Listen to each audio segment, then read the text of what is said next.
Aga. Tanghali na si araw natabunan ng ulap. Masayang araw ng Martes. Magsuklay mo na bago magtuloy maglinis. Sinampay ko lang yung winabang kong kumot.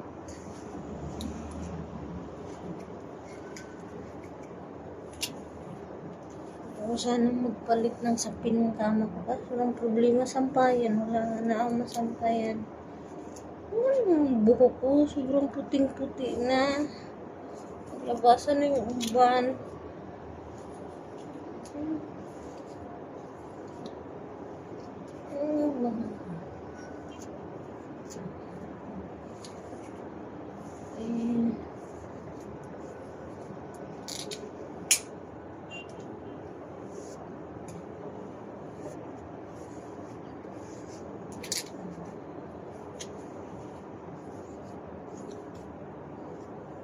Diyan makita si Haring Araw, kaso ayan siya, oh. Hindi pa siya lumalabas. Natabunan ng ulap. Natabunan ng ulap si Haring Araw. Magandang umaga po sa lahat. Masayang araw ng Martes.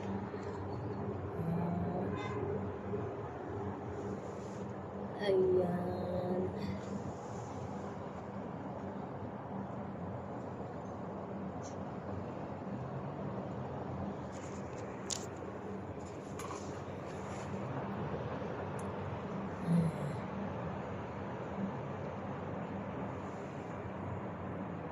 Ayan yung sa ano.